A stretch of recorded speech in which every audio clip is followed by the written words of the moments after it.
Yo, YouTube, welcome back to back, gang. What is good? How y'all doing? How y'all feeling? Um, yeah, um, so what I want, so what I want to talk about, is last night's game. Uh, it was very ugly for OKC. I'm not gonna lie. It was very ugly for OKC. They went to San Antonio. They came off a really uh, good win. What was it, Game 5? They came off a good win because San Antonio San Antonio couldn't do nothing. Wembenyama was he was sealed off. They were making him get the ball, catch the ball in the uh, far away from the paint. They were making him catch the ball far away from the paint, so he couldn't move. He couldn't get to the the painted area and get the dunk or the easy two or whatever. Um, he had to fight. He had to chuck up threes. He had to pull up mid range, and then he wasn't scoring. Nothing was going for him. I think he had like 20, 20 points. I think, but it was bad. Um, yeah, but yesterday was a totally different story because San Antonio was at home. They had the nuns going. Oh, and what I want to talk about is the flopping. People are talking about flopping and all that. Like that's a big topic nowadays, especially with the commissioner sitting down with one of the guys on ESPN. The stupid commissioner said some stupid. He said, "Oh, the refing has been great." Like what? No, it has not. It's been terrible. The flopping, the foul baiting, and all that. Like it's just totally unwatchable. Like it's. I mean, don't get me wrong. OKC is a great team. OKC has a lot of amazing players. A lot of uh, like they could shoot, they could score, they could defend. They're amazing players, but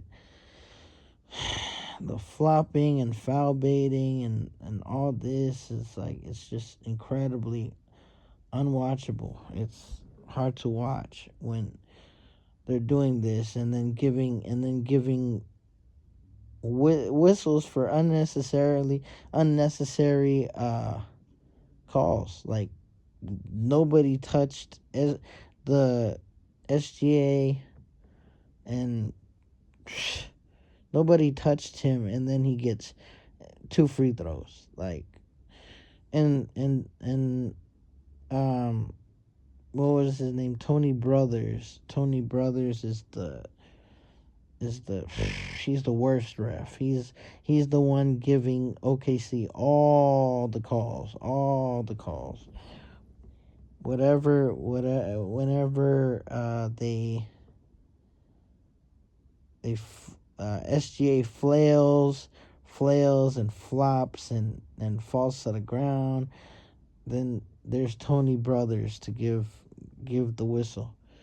It's just it's totally terrible for the game. And these little kids, like you see, like I saw a video of these kids. They were like these kids are already doing it. They're flopping and flailing and moving their head back and whatever to uh to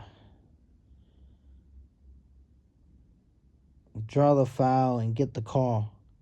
And it's ridiculous. It's unbearable, unwatchable, and yeah, bro. Like, I don't know. I don't know. The NBA needs to fire the commissioner. The commissioner is terrible. He is terrible, and he lets the players do what they want. And they have a rule. They have a rule that you can't flop. They have a rule in place that you can't flop or you get a technical, and they don't implement it. They don't implement it, which is so bad because a whole bunch of players, not just OKC, it's just a league wide thing. I'm not saying all of them do that. I'm saying a lot of these players do that, like Luka Jokic, LeBum, Joel Embiid, uh, James Harden. He is a foul baiter. Um, and yeah, just it's just epidemic in the for the game. And the guy Tyrese Halliburton that went to the NBA Finals last year for with Indiana. Um, he talked on the same show. It was the Pat McAfee show as Adam Silver, and he says that the I forgot. He said like the assistant coaches or something. The I forgot who. Not the coaches. Not necessarily the coaches, but like the assistants or the assistant coaches or whatever, they be teaching the players how to do it, because this is part of the game now. This is an art how to flop. This is terrible. It's not good to watch. So I think the NBA needs to do something about that. They either need to do something with that rule or fire Adam Silver, but this needs to change, because then people coming into the league, they're gonna start doing it too, and it's terrible. But anyways, back to the game. Back to the game. Game 6, they were in San Antonio, and it was a do or die game for San Antonio. Uh, Victor Wembanyama, the alien, he came prepared. The San Antonio Spurs had the nuns out. They was blessing the Spurs.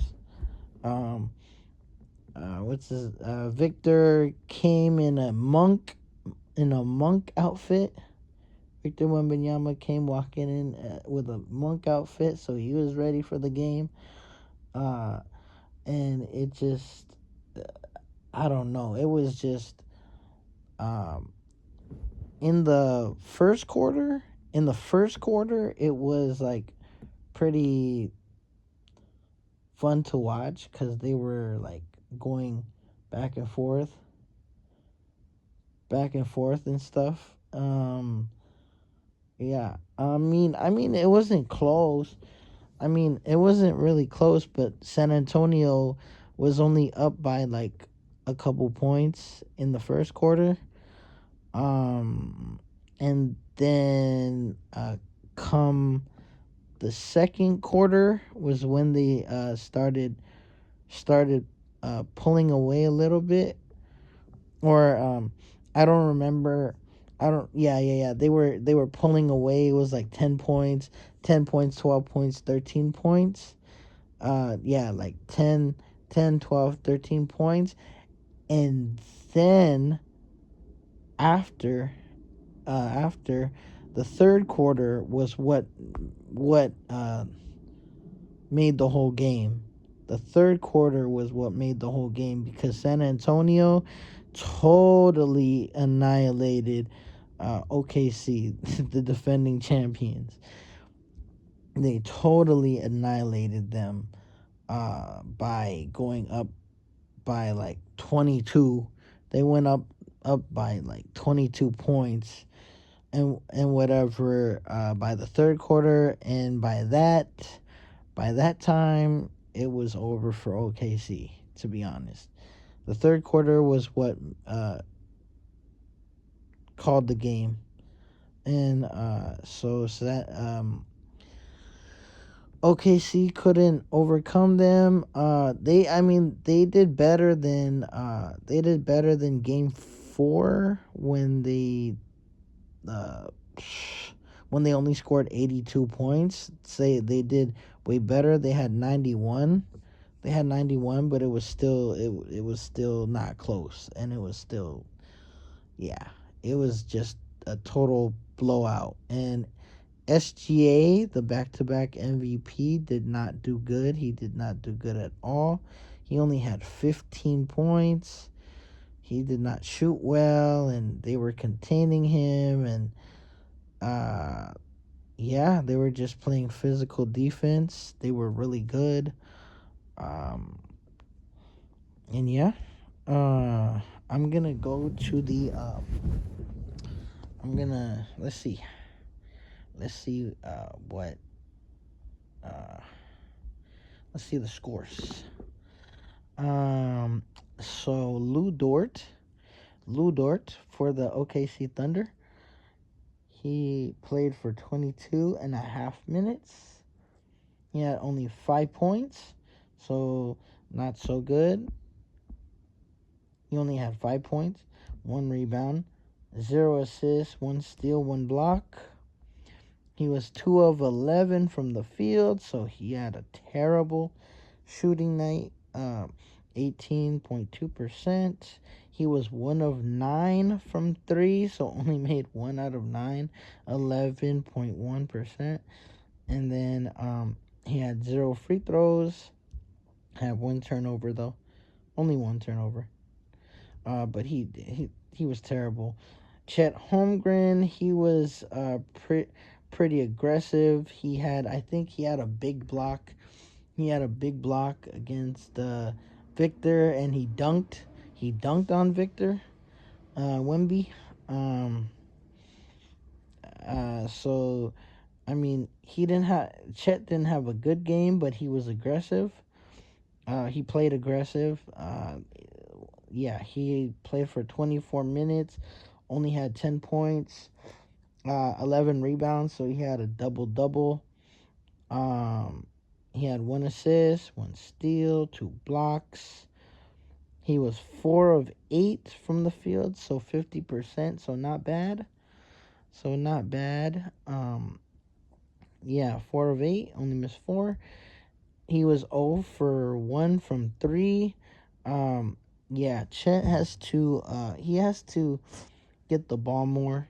He has to get the ball more because only scoring 8 point, only attempting 8 shots is crazy.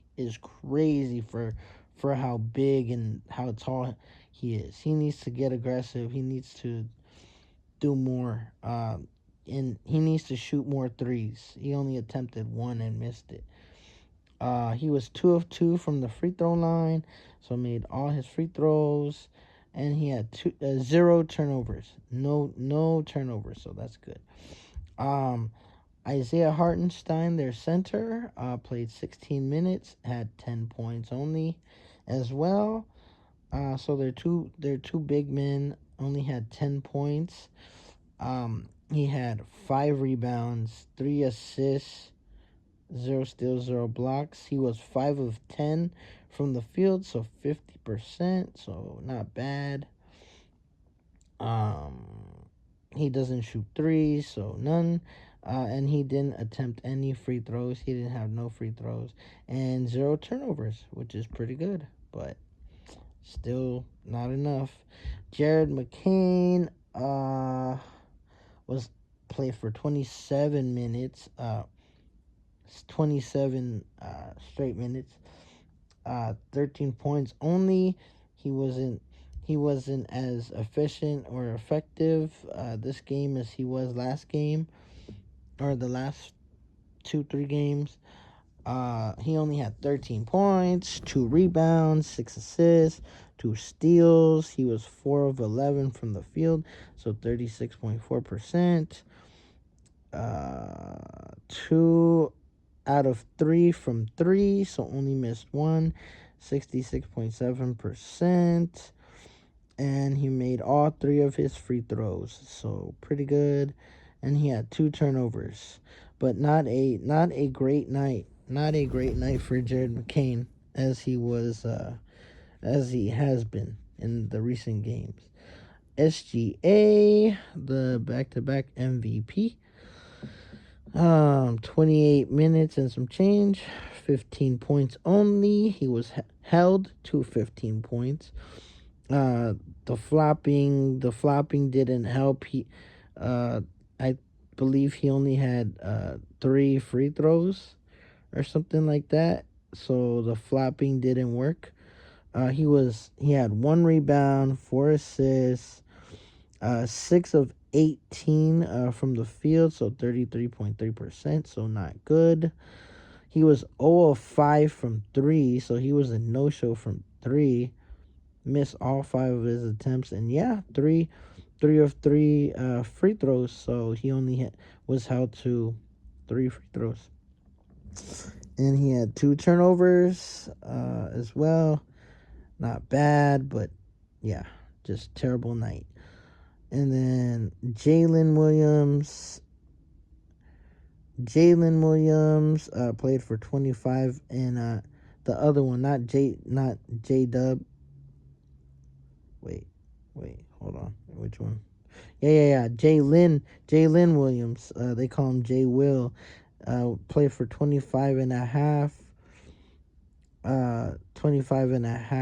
minutes. Only 4 points. He was a non-factor this game. He was doing really good the past other games as well. He was one of the highlights off the bench. He had 9 rebounds though, and 2 assists. He was 2 of 6 from the field, so only attempted 6 field goals and 33.3%. So not good, but not so bad. He was 0 of 4 from three, so he missed all 4 of his 3-point attempts. He had 0 free throws, no free throws, and he had 0 turnovers, so pretty good. And then Alex Caruso, he played for 21 minutes, only had 7 points, so he was also a non-factor as he has been very big and very instrumental for OKC in this series, especially this series. So he only had 7 points, 1 steal. He was 3 of 7 from the field, so 42.9%. So he was okay.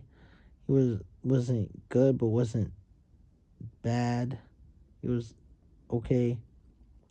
He made 1 out of 3 from three, 33.3%. So not good.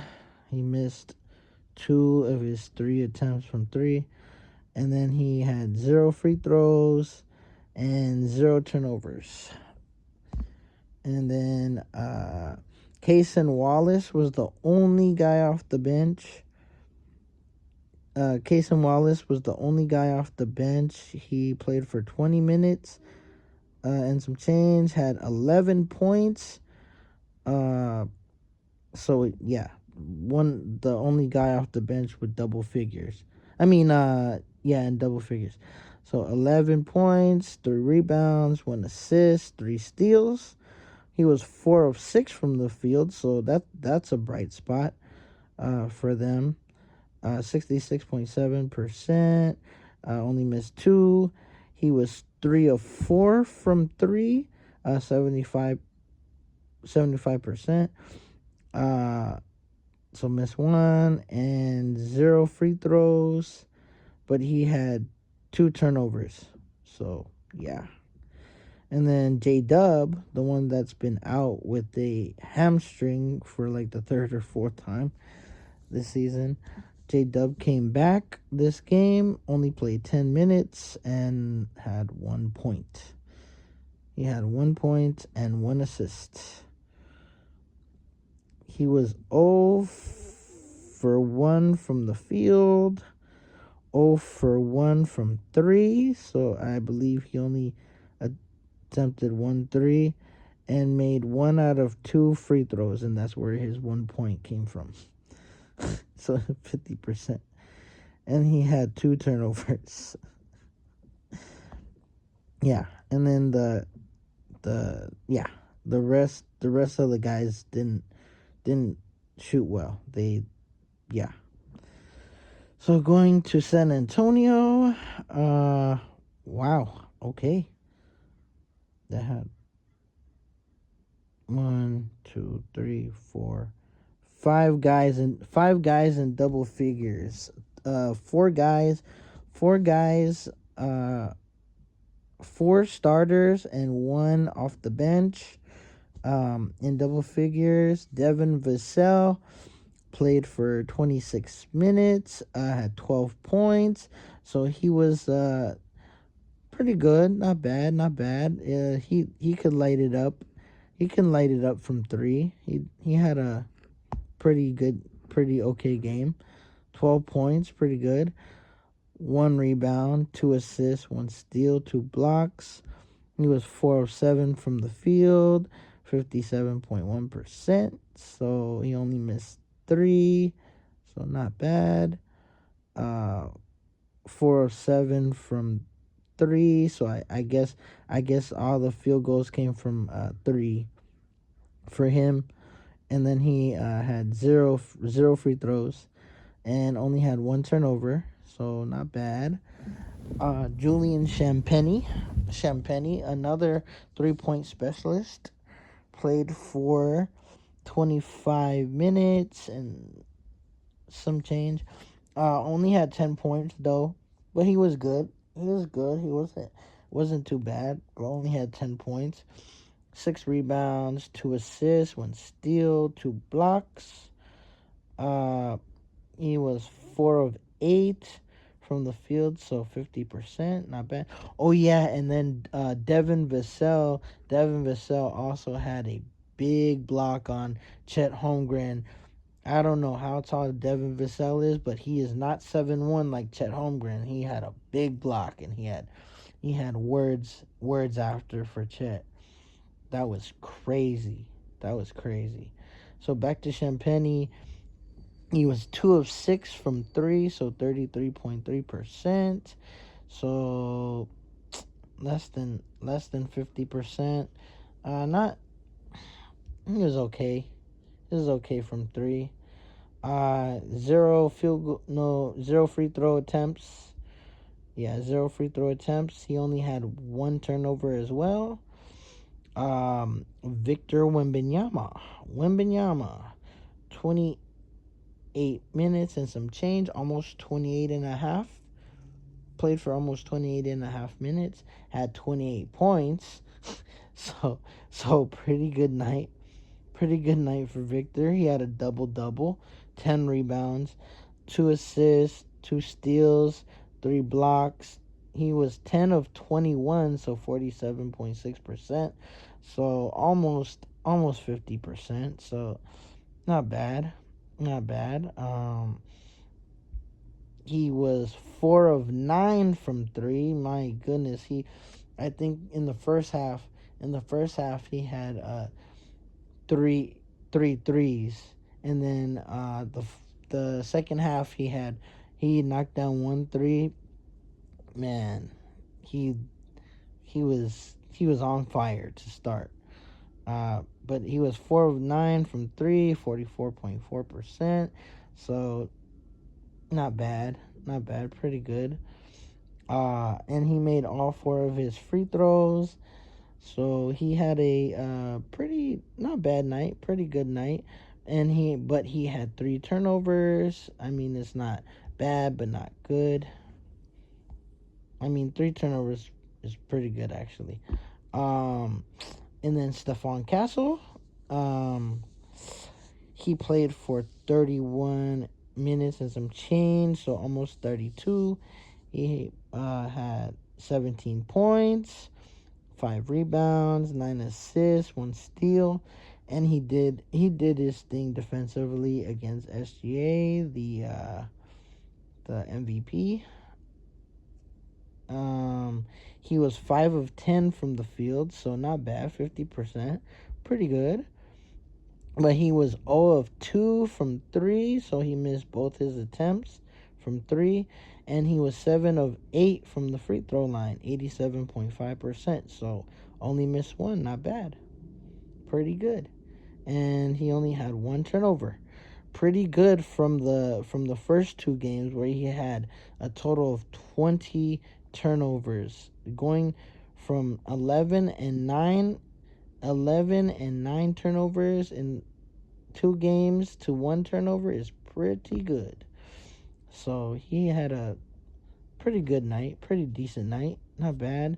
But De'Aaron Fox, he has been in and out of the lineup due to a high ankle sprain or something like that. He played for 25 and a half minutes, but only had 5 points. So not good. He did not have a good shooting night. He was off. He was off last night. He was terrible. 5 points, 5 rebounds, 7 assists. He was 1 of 9 from the field. Egregious 11.1%. Terrible. He was 0 for 3 from the field and made 3 of 4 from the free throw line, so 75%. So he did most of his damage in the free throw line. Only missed 1.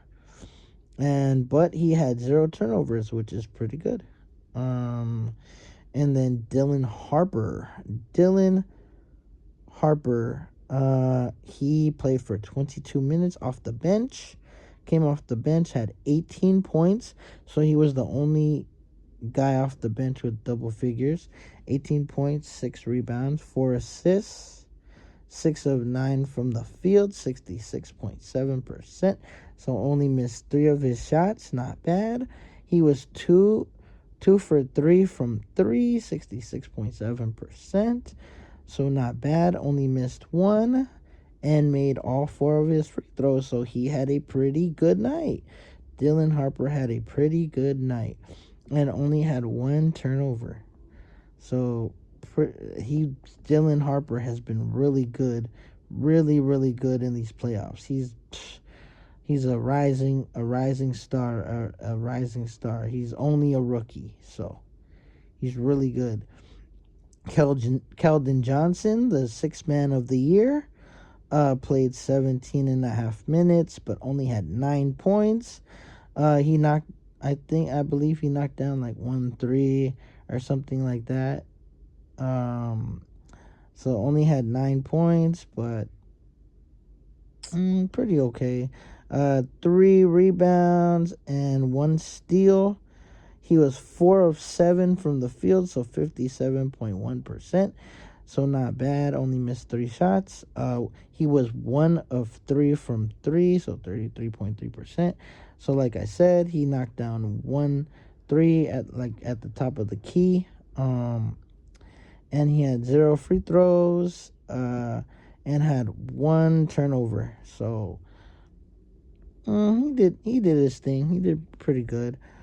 Luke Cornett, their other center off the bench, only played 13 minutes, had 3 points, 5 rebounds, 1 assist. He was 1 of 2 from the field, so 50%. Made 1 out of 2 shots. He doesn't shoot threes. He's a legit center. And he had 1 out of 2 free throws, so 50%. So not bad. And only had 1 turnover. And then old man Harrison Barnes, who has won with the Golden State Warriors before with Steph Curry. Harrison Barnes, 13 and nearly 13 and a half minutes, 6 points, 1 rebound. He was 2 of 4 from the field, so 50%, so not bad. And 2 of 4 from 3, so that's where he did most of his damage. Made two of his threes, and 0 free throws. He had 1 turnover, so not bad for old man Harrison Barnes. And Carter Bryant only played 5 minutes less than 8 minutes, so 7 minutes and some change. Yeah, 5 minutes less than 8 minutes. Only had 2 points, 4 rebounds, but he did bulldoze over SGA and made it hard, and kind of made it hard for SGA to play his brand of basketball. He bulldozed over SGA, which was funny. He was 1 of 3 from the field, so 33.3%. So not good, but not bad. Only had 3 attempts. He was 0 for 2 from 3, so missed both his threes, and 0 free throws, and 1 turnover. So yeah. Basically that's it. Yeah, OKC was overwhelmed. They couldn't play their brand of basketball. They were being hacked. They're being hacked and attacked, and SGA couldn't get to the free throw line, even though he was flopping. Only had 3 free throws, and they ultimately lost. The final score was 118, San Antonio 91. So they will go to a game 7, and that will be in OKC. They'll play tomorrow, and I think knowing that OKC has won like pretty much all their games except for like game 1 at home, I'm pretty sure OKC is gonna win and then go to the finals and play New York. So this should be absolute cinema. Let's see what happens. But yeah, it's gonna be good. It's been a really good series. It's been back and forth. They're punching each other. This OKC has a good game, and then San Antonio. It's been fun to watch, regardless of the foul baiting and the flopping and all that. Like that part is unwatchable. That part I hate, but other than that, like the defense and the play and all that other stuff is good. The officiating, not so much, not so good, but them when they play good basketball, that's when I enjoy it. So yeah, anyways, that's it for today's video. I will make the game 7 video tomorrow after the game, and I'm pretty sure OKC is gonna win, but we'll see. Yeah. Anyways, y'all have a great day. Take care. Happy Friday again. Stay blessed. All praises to the Most High, and have a great day. All right. Take care, guys. Bye. See y'all. Bye. Bye. Bye.